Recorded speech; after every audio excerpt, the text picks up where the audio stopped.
Hello students, BCom first year business environment. आज हमारा topic है परफॉर्मेंस और achievements of public sector in India, यानी कि भारत के सार्वजनिक क्षेत्र में निष्पादनता या उपलब्धियां। सार्वजनिक क्षेत्र देश के उद्देश्य के कार्यान्वयन में सफल रहा है। अर्थव्यवस्था में सार्वजनिक उपक्रमों का अध्ययन हम निम्नलिखित शीर्षकों के अंतर्गत कर सकते हैं। नंबर फर्स्ट है कंट्रीब्यूशन इन नेशनल इनकम, यानी कि राष्ट्रीय आय में अंशदान। राष्ट्रीय आय में सार्वजनिक क्षेत्र का अंशदान निरंतर बढ़ता जा रहा है। देश का 20% शुद्ध घरेलू उत्पादन सार्वजनिक क्षेत्र से उपलब्ध होता है। नंबर सेकंड है इंक्रीज इन एम्प्लॉयमेंट, यानी कि रोजगार में वृद्धि। सन 1961 से 62 में सार्वजनिक क्षेत्र के उपक्रमों में 2.67 लाख व्यक्तियों को रोजगार मिला हुआ था, जिनकी संख्या आज बढ़कर 15.4 लाख हो गई। रोजगार प्राप्त व्यक्तियों में से लगभग 25% प्रबंधकीय और पर्यवेक्षक संवर्गों के थे। नंबर थर्ड आता है कंट्रीब्यूशन इन कैपिटल फॉर्मेशन, पूंजी निर्माण में अंशदान। भारत में पूंजी निर्माण में भी सार्वजनिक क्षेत्र का महत्वपूर्ण योगदान रहा है। 2010 से 11 में देश की कुल सकल स्थायी पूंजी निर्माण में सार्वजनिक क्षेत्र का योगदान 19% था।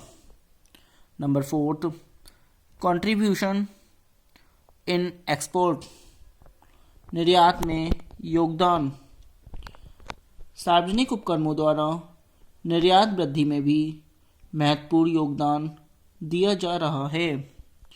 1970 से 71 में सार्वजनिक उपक्रमों का निर्यात में हिस्सा केवल 12.3% था। वर्ष 2011-12 में यह अंक घटकर 10% हो गया है। यह एक महत्वपूर्ण उपलब्धि है। नंबर फिफ्थ आता है रिसोर्सेज ऑफ अलॉटमेंट, यानी कि संसाधनों का आवंटन। देश के आर्थिक विकास में सार्वजनिक उपक्रमों ने प्रचुर मात्रा में प्रतिरेक साधनों का सृजन किया है। उदाहरण के लिए केंद्रीय राजकोष में सार्वजनिक उपक्रमों का योगदान वर्ष 2005-06 में 1,25,456 था, जो 2010-11 में बढ़कर 1,56,121 करोड़ हो गया। इसमें 17% की वृद्धि हुई। इसी प्रकार 2005 से 6 में सार्वजनिक उपक्रमों का शुद्ध लाभ 69,536 करोड़ था, जो 2010-11 में बढ़कर लगभग 96,321 करोड़ हो गया। Number 6 ownership of sick units, बीमार इकाइयों का स्वामित्व। सरकार ने निजी क्षेत्र की कई ऐसी इकाइयों को भी अपने स्वामित्व में लिया है जो बीमार इकाइयों की श्रेणी में गिनी जाती थीं। वर्ष 1992 के आरंभ में बीमार इकाइयां जिनका प्रबंध सरकार ने अपने हाथ में लिया, उनकी संख्या 47 थी। सरकार ने सरकारी क्षेत्र के उद्यम पुनर्संगठन बोर्ड BRPSE का गठन घाटे पर चल रहे उपक्रमों के पुनरुद्धार संबंधी सलाह देने के लिए किया है।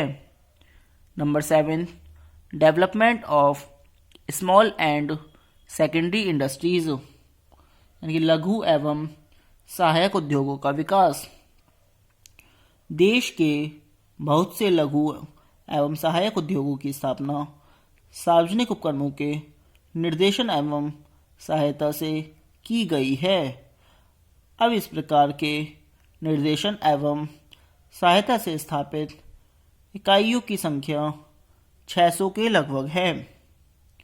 Number 8, development of backward areas, यानी कि अविकसित क्षेत्रों का विकास।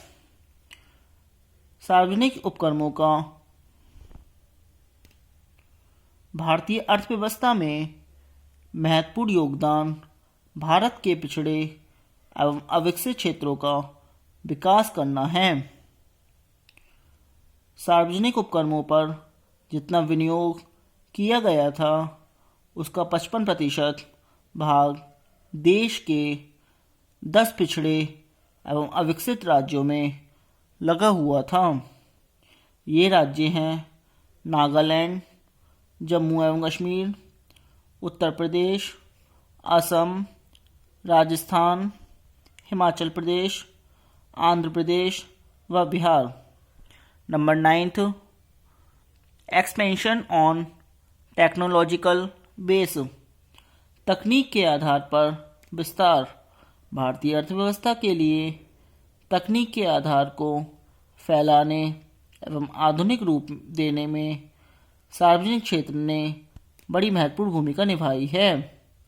एक तो नवीनतम तकनीक वाले उद्योगों जैसे पेट्रोलियम, रसायन तथा हल्के एवं भारी इंजीनियरिंग उद्योग में बड़ी धनराशि के विनियोग इस क्षेत्र के समस्त उद्योगों को ऊपर उठाने में यह बहुत सहायक रहा है।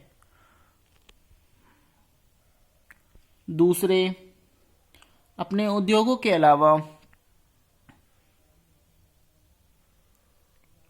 सहायक उद्योग जो इस क्षेत्र के लिए तरह तरह के माल की व्यवस्था करते हैं, उनकी तकनीक में भी काफ़ी सुधार हुआ है। Number 10, add in achievement to self sufficiency, आत्मनिर्भरता को प्राप्त करने में सहयोग। सार्वजनिक उपक्रमों का प्रमुख योगदान आत्मनिर्भरता को प्राप्त करने में सहयोग देना है। भारतीय इस्पात उद्योग के विभिन्न उपकरणों व संयंत्रों के निर्माण में भारत एक सीमा तक आत्मनिर्भर हो गया है।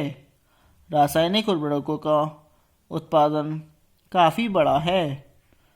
हवाई जहाज व पानी के जहाज अब भारत में बन रहे हैं। इस्पात के उत्पादन में भी सार्वजनिक क्षेत्र में काफ़ी वृद्धि हुई है। विभिन्न प्रकार की इकाइयाँ अब भारत में ही मिल जाती हैं। यह सार्वजनिक क्षेत्र के विस्तार का ही परिणाम है। नंबर 11, स्ट्रॉन्ग इंडस्ट्रियल बेस, यानी कि सुदृढ़ औद्योगिक आधार। सार्वजनिक औद्योगिक इकाइयों के विरुद्ध बहुत सी आलोचनाओं के बावजूद इस बात में दो मत नहीं है कि स्वतंत्रता प्राप्त करने से 1991 तक की अवधि में भारत के तीव्र औद्योगिकरण का श्रेय मूलतः सार्वजनिक क्षेत्र को ही जाता है। यद्यपि 1991 की औद्योगिक नीति में निजी क्षेत्र को प्रमुखता दी गई है, फिर भी सार्वजनिक क्षेत्र का अपना अलग महत्व है जो कभी समाप्त नहीं हो सकता है। औद्योगिक नीति संबंधी प्रस्तावों में कुछ उद्योग जैसे अणुशक्ति। अब आता है आगे problem of public enterprises in India, यानी कि भारत में सार्वजनिक उपक्रमों की समस्याएं। सार्वजनिक उपक्रम का यद्यपि अर्थव्यवस्था के विभिन्न क्षेत्रों में महत्वपूर्ण योगदान रहा है, फिर भी सार्वजनिक क्षेत्र के उपक्रमों को आशातीत सफलता नहीं मिली है। इसके नंबर फर्स्ट है रेड टेपिज्म, यानी कि लाल फीताशाही।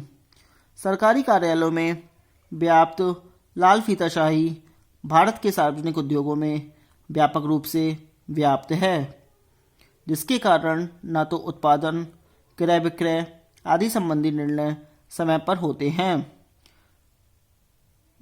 न ही उद्योगों में काम करने वाले कर्मचारी ईमानदारी से परिश्रम करके उत्पादन बढ़ाने की चिंता करते हैं। नंबर 2 आता है लैक ऑफ टेक्निकल एफिशिएंसी, प्राविधिक कुशलता का अभाव। सार्वजनिक उद्योगों का प्रबंध प्रायः सरकारी अधिकारियों और राजनीतिकों को सौंपा जाता है, जिन्हें व्यापार तथा व्यवस्था का तनिक भी अनुभव नहीं होता। यह काम अनुभवी निजी उद्यमियों एवं कुशल प्रबंधकों का होता है। Number 3 discriminating policy of organisation, यानी कि संगठन में असमान नीति। भारतीय सार्वजनिक उद्योगों का संगठन में समान नीति का व्यवहार नहीं किया जाता। सुविधानुसार प्रत्येक व्यवसाय की प्रगति और महत्ता पर विचार करके ही यह निर्णय लिया जाता है कि किस सार्वजनिक उद्योग का क्या स्वरूप रखा जाए। Number 4 lack of incentive. बाकी का हम नेक्स्ट वीडियो में बताएंगे। आज के लिए इतना ही।